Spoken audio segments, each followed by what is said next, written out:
Guys ಇಲ್ಲಿ ನೋಡಿ guys, ಇಲ್ಲಿ ಡ್ರ್ಯಾಗನ್ ಫ್ರೂಟ್ ಗಿಡ ಇದೆ ಗೈಸ್. ಸಂಜೆಗೆ ಕಾಫಿ ಮತ್ತು ಪುರಿ ಖಾರ ಸ್ನ್ಯಾಕ್ಸ್. ಇಲ್ಲಿ ನೋಡಿ ನಮ್ಮ ಅಣ್ಣ ಬೂಸನೇನು ಹಾಕ್ತಾ ಇದ್ದಾರೆ. ಇಲ್ಲಿ ನೋಡಿ ಅಣ್ಣ, ಇದಕ್ಕೆ ಇವತ್ತು ಸ್ವಲ್ಪ ನಾನು ಪ್ರೆಗ್ನೆನ್ಸಿ ಜರ್ನಿ ಯಾವ ಥರ ಇತ್ತು ಅಂತ ಹೇಳ್ತೀನಿ. ನೋಡಿ ಗೈಸ್, ನಮ್ಮಮ್ಮ ಪಾಪ ಆಟಾಡಿಸ್ತಾ. Hi guys, welcome back to my YouTube channel ಮೇಘ್ನಾ ಫ್ಯಾಮಿಲಿ ವ್ಲಾಗ್ಸ್. ಪ್ರೆಗ್ನೆನ್ಸಿ ಜರ್ನಿ ಯಾವ ಥರ ಇತ್ತಂತ ಹೇಳೋಣ ಅಂತ ಅಂದ್ಕೊಂಡಿದ್ದೀನಿ ಇವತ್ತು ನಿಮಗೆಲ್ಲ. ನನ್ನ ಪ್ರೆಗ್ನೆನ್ಸಿ ಜರ್ನಿ ಯಾವ ಥರ ಇತ್ತು, ಮತ್ತು ಏನೇನು ಸಿಮ್ಟಮ್ಸ್ ಇತ್ತು ನನಗೆ, ಮತ್ತು ನನಗೆ ಯಾವ ಬೇಬಿ ಆಯಿತು ಅಂತ ಎಲ್ಲ ಹೇಳ್ತೀನಿ. ನಮ್ಮ ಪಾಪುಗೆ ಎಷ್ಟು ಮಂತ್ ಅದೆಲ್ಲ ಹೇಳ್ತೀನಿ. ನನ್ನ ಪ್ರೆಗ್ನೆನ್ಸಿ ಜರ್ನಿ ಬಂದುಬಿಟ್ಟು ನನಗೆ ಗರ್ಲ್ ಬೇಬಿ ಆಗಿದ್ದು. ಒಬ್ಬರು ಹೇಳ್ತಾರೆ ಯಾವ್ಯಾವ ಸಿಮ್ಟಮ್ಸ್ ಇದ್ದರೆ ಈ ಥರ ಬೇಬಿ ಆಗುತ್ತೆ, ಈ ಥರ ಸಿಮ್ಟಮ್ಸ್ ಇದ್ದರೆ ಬಾಯ್ ಬೇಬಿ ಆಗುತ್ತೆ, ಈ ಥರ ಸಿಮ್ಟಮ್ಸ್ ಇದ್ದರೆ ಗರ್ಲ್ ಬೇಬಿ ಆಗುತ್ತೆ ಅಂತ ಹೇಳ್ತಾರೆ. ಸೊ ಅದೆಲ್ಲ ನಾನು ನಂಬಲ್ಲ ಆ್ಯಕ್ಚುಲಿ. ಏನಂದರೆ ವಾಮಿಟಿಂಗ್ ಇದ್ದರೆ ಗರ್ಲ್ ಬೇಬಿ, ಇಲ್ಲಾಂದರೆ ಬಾಯ್ ಬೇಬಿ ಅಂತಾರೆ. ಎಲ್ಲರಿಗೂ ಬಾಯ್ ಬೇಬಿಗೂ ಒಬ್ಬೊಬ್ರಿಗೆ ವಾಮಿಟಿಂಗ್ ಆಗುತ್ತೆ, ಗರ್ಲ್ ಬೇಬಿಗೂ ಒಬ್ಬೊಬ್ರಿಗೆ ವಾಮಿಟಿಂಗ್ ಆಗುತ್ತೆ. ಅದೆಲ್ಲ ಸುಳ್ಳು ಅಂತ ಅನ್ಕೋತೀನಿ ನಾನು. ಬಾಯ್ ಬೇಬಿ ಮತ್ತು ಗರ್ಲ್ ಬೇಬಿ ರಿಪೋರ್ಟ್ ಇಟ್ಕೊಂಡು ಕಂಪೇರ್ ಮಾಡೋರು. ಗರ್ಲ್ ಬೇಬಿ ಆಗಿದ್ದರೆ ಈ ಥರ ರಿಪೋರ್ಟ್ಸ್ ಇರುತ್ತೆ, ಬಾಯ್ ಬೇಬಿ ಆದರೆ ಆ ಥರ ರಿಪೋರ್ಟ್ಸ್ ಇರುತ್ತೆ ಅಂತ ಹೇಳೋರು. ನಾನು ನೋಡಿದೆ, ಅಂದರೆ ನಮ್ಮ ಅತ್ತಿಗೆ ಅವ್ರ ಪಾಪು ಬಾಯ್ ಇರೋದು, ಅವ್ರದ್ದು ಮತ್ತು ನಮ್ಮ ಪಾಪು ರಿಪೋರ್ಟ್ಸ್ ಇಟ್ಕೊಂಡು ನೋಡಿದೆ. ಎಲ್ಲ ಸೇಮೇ ಇತ್ತು. ಅದರಲ್ಲೂ ಗೊತ್ತಾಗಲಿಲ್ಲ ಬಾಯ್ ಬೇಬಿನ ಗರ್ಲ್ ಬೇಬಿನ ಅಂತ. ನನಗೂ ಫುಲ್ ಎಕ್ಸೈಟ್ಮೆಂಟಲ್ಲಿ ಕಾಯ್ತಿದ್ದೆ ನನಗೆ ಯಾವ ಬೇಬಿ ಆಗುತ್ತೆ ಅಂತ ಅಂದ್ಬಿಟ್ಟು. ನನಗೆ ಆಸೆ ಇತ್ತು ಫಸ್ಟಿಂದನೂ, ಅಂದರೆ ನನಗೆ ಗರ್ಲ್ ಬೇಬಿ ಆಗಬೇಕು ಅಂತ ಆಸೆ ಇತ್ತು. ಸೊ ಹಂಗಾಗಿ ಗರ್ಲ್ ಬೇಬಿನೇ ಆಯಿತು. ನನಗಂತೂ ತುಂಬ ಖುಷಿ ಆಯಿತು. ನಮ್ಮ ಪಾಪು ಬಂದುಬಿಟ್ಟು ಫಸ್ಟೆಲ್ಲ ನಾನು ಸ್ಕ್ಯಾನಿಂಗು ಮತ್ತು ಫಸ್ಟಿಂದನೂ ನನ್ನ ತನ್ಯಾಗೇ ತೋರಿಸಿದ್ದು, ತನ್ಯ ಹಾಸ್ಪಿಟಲಲ್ಲಿ ತೋರಿಸ್ತಿದ್ದೆ. ನೆಕ್ಸ್ಟ್ ಡೆಲಿವರಿ ಬಂದುಬಿಟ್ಟು ನನ್ನದು ಗೌರ್ಮೆಂಟ್ ಹಾಸ್ಪಿಟಲಲ್ಲಾಗಿದ್ದು.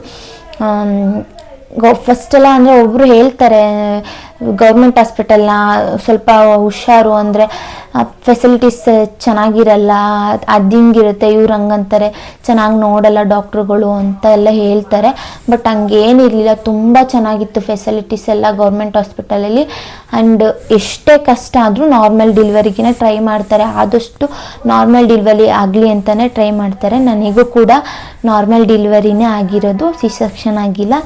ಸೊ ಹಂಗಾಗಿ ಆದಷ್ಟು ನಾನು ಹೇಳೋದೇನೆಂದರೆ ಗೌರ್ಮೆಂಟ್ ಹಾಸ್ಪಿಟಲ್ ಬೆಟರ್ ಅಂತ ಅನಿಸುತ್ತೆ, ಅಂದರೆ ಚೆನ್ನಾಗಿ ನೋಡ್ತಾರೆ ಅಂತ.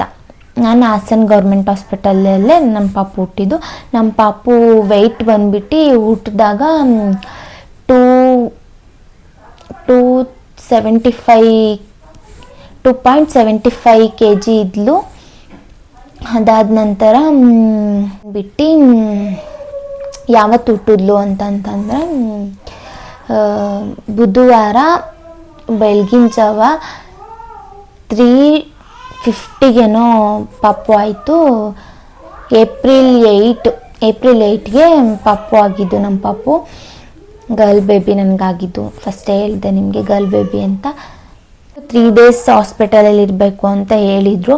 ಅದಾದಮೇಲೆ 3 days ಆದಮೇಲೆ ಒಂದು ಚೆಕ್ ಮಾಡ್ತಾರೆ, ಅಂದರೆ ಜಾಂಡೀಸ್ ಇದೆಯಾ, ಬ್ಲಡ್ ಯಾವ ಗ್ರೂಪ್ ಇದೆ ಅಂತ. ಅದಾದಮೇಲೆ ಸ್ವಲ್ಪ ಜಾಂಡೀಸ್ ಇತ್ತು ನಮ್ಮ ಪಾಪುಗೆ. ಸೊ ಹಂಗಾಗಿ ಮತ್ತೆ ಇನ್ನು 2 days ಇದ್ವಿ ನಾವು. ಒಟ್ಟು 6 days ಇದ್ವಿ. ಅದಾದಮೇಲೆ ಮನೆಗೆ ಬಂದಿದ್ದು ನಾನು. ಆಮೇಲೆ ವ್ಯಾಕ್ಸಿನ್ ಎಲ್ಲ ಮಾಡಿಸಿದ್ವಿ. ಇವಾಗ ಪಾಪುಗೆ ಬಂದು 3 months ಆಯಿತು. ಮೊನ್ನೆಗೆ 3 months ಆಯಿತು. ನಾನು ನಿಮಗೂ ಸ್ವಲ್ಪ ಇನ್ಫಾರ್ಮೇಷನ್ ಕೊಡೋಣ ಅಂತ ಹೇಳಿದ್ದು. ಪಾಪು ಹೆಸರು ಬಂದುಬಿಟ್ಟು ಗುಬ್ಬಿ ಮರಿ ಅಂತ ಕರಿತೀವಿ ನಾವು ಮನೇಲೆಲ್ಲ, ಪ್ರೀತಿಯಿಂದ ಗುಬ್ಬಿ ಮರಿ ಅಂತ ಕರಿತೀವಿ. ರಿಯಲ್ ನೇಮ್ ಬಂದು ನಾವಿನ್ನೂ ಯಾರಿಗೂ ಅಂದರೆ ನಿಮ್ಗೆ ಯಾರಿಗೂ ಹೇಳಿಲ್ಲ. ಸೊ ನಾವು ನಾಮಕರಣಕ್ಕೆ ರಿವೀಲ್ ಮಾಡೋಣ ಅಂತ ಅಂದ್ಕೊಂಡಿದ್ದೀವಿ.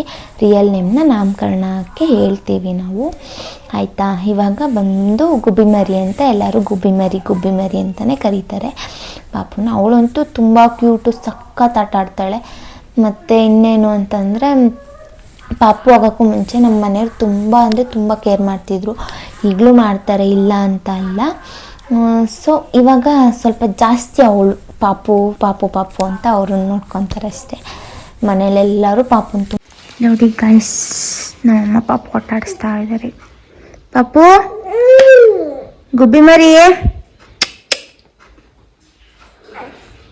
ಗುಬ್ಬಿಮಾ ಗುಬ್ಬಿಮರಿ ಗೈಸ್, ಇವತ್ತು ಸ್ವಲ್ಪ ಬಟ್ಟೆ ಎಲ್ಲ ಮಡಚಬೇಕು. ಬಟ್ಟೆ ಎಲ್ಲ ಮಡಚಿ ನನ್ನ ರೂಮ್ನ ಸ್ವಲ್ಪ ಕ್ಲೀನ್ ಮಾಡಬೇಕಂತ ಅಂದ್ಕೊಂಡಿದ್ದೀನಿ. ಸ್ವಲ್ಪ ಅಂದರೆ ಪಾಪು ಇರೋದ್ರಿಂದ ಅಲ್ಲಲ್ಲೇ ಹಾಕಿ ಸ್ವಲ್ಪ ಗಲೀಜಾಗ್ಬಿಟ್ಟಿದೆ. ಅದನ್ನು ಕ್ಲೀನ್ ಮಾಡಬೇಕಂತ ಅಂದ್ಕೊಂಡಿದ್ದೀನಿ. ಮತ್ತು ನನ್ನ ರೂಮ್ ಬೆಡ್ ಸ್ಪ್ರೆಡ್ನ ತೆಗಿಬೇಕು. ತೆಗ್ದು ಕ್ಲೀನ್ ಮಾಡಬೇಕಂತ ಅಂದ್ಕೊಂಡಿದ್ದೀನಿ. ಬನ್ನಿ ಕ್ಲೀನ್ ಮಾಡೋಣ. ಗೈಸ್, ನಾನು ಹೆಂಗೆ ಕಾಣಿಸ್ತಿದ್ದೀನಿ ಕಮೆಂಟ್ ಮಾಡಿ. ಗೈಸ್, ನಾನು ಸ್ವಲ್ಪ ಹೊತ್ತು ಮಲ್ಕೊಂಡಿದ್ದೆ. ಇವಾಗ ಎದ್ದು ಮತ್ತೆ ವ್ಲಾಗ್ನ ಸ್ಟಾರ್ಟ್ ಮಾಡ್ತಾಯಿದ್ದೀನಿ. ಇಲ್ಲಿ ನೋಡಿ, ನಮ್ಮ ಅಣ್ಣ ಬೂಸನೇನು ಹಾಕ್ತಾ ಇದ್ದಾರೆ. ಇಲ್ಲಿ ನೋಡಿ ಅಣ್ಣ, ಇದಕ್ಕೆ ಏನೇನು ಹಾಕ್ತೀರಾ ಹೇಳಿ? ಏನು ಹಾಕ್ತೀವಿ? ಬೂಸ, ಹ್ಞೂ, ನಮ್ಮ ಡೈರಿ ಇದೆ, ಅದಕ್ಕೆ ಕಡಲೆಕಾಯಿ ಹಿಂಡಿ ಹಾಕ್ತೀವಿ. ಹ್ಞೂ,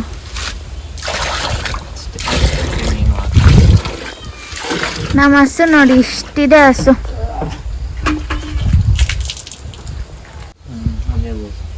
ಇದು ಸಂತೋಷ್ ಬೂಸ, ಕಡಲೆಕಾಯಿ ಹಿಂಡಿ, ಇದೆರಡು ಹಾಕೋದು ಗೈಸ್. ಇಲ್ಲಿ ನೋಡಿ ಗೈಸ್, ಗಿಡನ ಇನ್ನೂ ಹಾಕಿದ್ದಾರೆ ಈ ಕಡೆ ಆ ಕಡೆ. ಅಲ್ಲಿ ನೋಡಿ ಗೈಸ್, ಇಲ್ಲಿ ನೋಡಿ ಗೈಸ್, ಇಲ್ಲಿ ಡ್ರ್ಯಾಗನ್ ಫ್ರೂಟ್ ಗಿಡ ಇದೆ. ಡ್ರ್ಯಾಗನ್ ಫ್ರೂಟ್ ಬಿಡ್ತಿದೆ. ಇಲ್ಲಿ ನೋಡಿ ಹಣ್ಣು ಆಗ್ತಾ ಇದೆ. ಅಲ್ಲಿ ಆಮೇಲೆ ಇಲ್ಲಿ ಕಾಳುಗಳು ಹಾಕಿದ್ದಾರೆ. ನಮ್ಮ ಅಣ್ಣ ಹಾಕಿರೋದು ಕಾಳುಗಳನ್ನ. ನೋಡಿ ಈ ಕಡೆ ಮೆಂತ್ಯ ಸೊಪ್ಪು ಹಾಕಿದ್ದಾರೆ. ಎಲ್ಲ ಹೂವು ಆಗ್ಬಿಟ್ಟಿದೆ. ಅಲ್ಲಿ ಸೋರೆ ಗಿಡ ಹಾಕಿದ್ದಾರೆ. ಪಂಪ್ಕಿನ್, ಇಲ್ಲಿ ಪಪ್ಪಾಯ ಹಾಕಿದ್ದಾರೆ. ಪಪ್ಪಾಯ ಸಸಿ ಹಾಕಿದ್ದಾರೆ. ಇಲ್ಲೇನು ಹಾಕಿದ್ದೀರ ಅಣ್ಣ? ಏನಣ್ಣ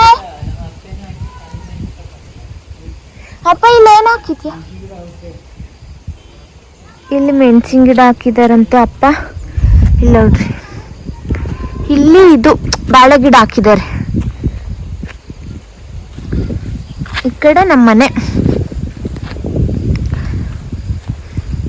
ನಮ್ಮಪ್ಪ ನಮ್ಮಣ್ಣ ಇದ್ದಾರೆ ನೋಡಿ ಗಾಯ್ಸ್. ಇಲ್ಲಿ ನೋಡಿ ಬೆಕ್ಕು, ನಮ್ಮನೇಲಿ ಬೆಕ್ಕು ಅಂತೂ ಒಂದು ಹತ್ತಿದೆ